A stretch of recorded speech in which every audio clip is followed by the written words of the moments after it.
Words in papers, words in books, words on TV, words for books, words of comfort, words of ease, words to make the fighting cease. Eat your words, but don't go hungry. Words have always nearly hung me. Words are stupid, words are fun. Words can put you on the run. Concrete words, abstract words, words to tell you what to do.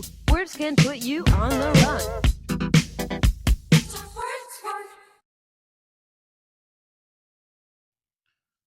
Public records, I want to talk about it.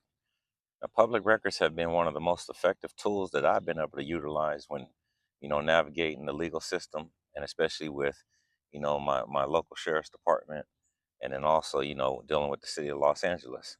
Even at work, when I would, you know, go through the chain of command and then ask them various questions, when I couldn't get my answers resolved, oftentimes I would resort to the public records because then I know they were required to answer. Oftentimes the chain of command wouldn't answer me.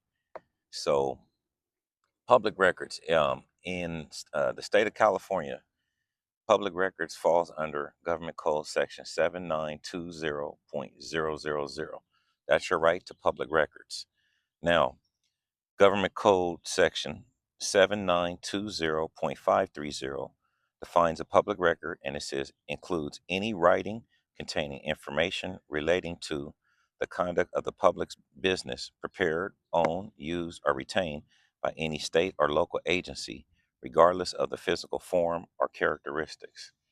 Now, what I can tell you is I've personally used public records requests to get police radio transmissions, the 911 calls, the tactical frequencies, the logs. I was able to see the entire lineup who was working that evening. I was also able to receive, let's see, their policies and procedures training manuals. So you can receive any part of the manuals, any way that the departments are trained. So um, I was often able to utilize that. And then I even found later on when I did some litigation that I was able to get things through the public records that then when I got into litigation, the attorneys were blocking and weren't giving it up, but I was able to get it in a public records request prior to that. So I think public records are super, super important when you're dealing with government entities. Okay, so looking, and here's a couple of samples of different ones that I've done to the LAXPD. I did it on September 24th, 2024. And as you can see, I did so far, I've done 64 different public records requests. So that shows you how often I'll use it.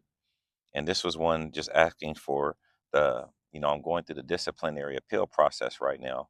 And I need to know exactly the written policies and procedures on how complaints are taken and investigated. So right here, I was just asking for the documents outlining the policies and procedures regarding the intake, filing, and the processing of personnel complaints against LAXPD officers.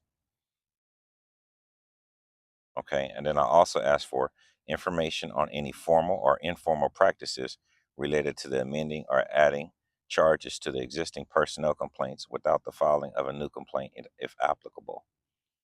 Okay, that's one that I did.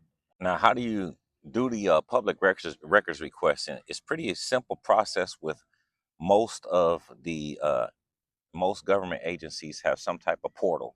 So what I typically do is I go to Google, and if I want to do one, when I do it at the Los Angeles World Airports, I'll just say Los Angeles World Airports public records request, and then oftentimes there's a portal that will come up.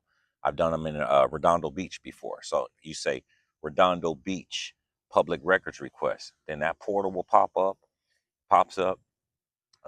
Then normally you have to fill out some information, just like an email address, a name, and so forth. And then you can type in exactly what you want for your public records request. It comes back with a tracking number, and you can get notifications when your public records request is done and ready. Typically speaking, they have 10 days to respond to your request. So when you put in the request, or when I put in the request, they get 10 days to respond back to me. And oftentimes they'll ask for another 14 days sometimes. So that's one way that they can respond, but they're just required to respond in that 10 days. And then oftentimes they'll try to block it, but then there's a follow-up to that, which I'll discuss in another video. Like and subscribe. See you in the next video.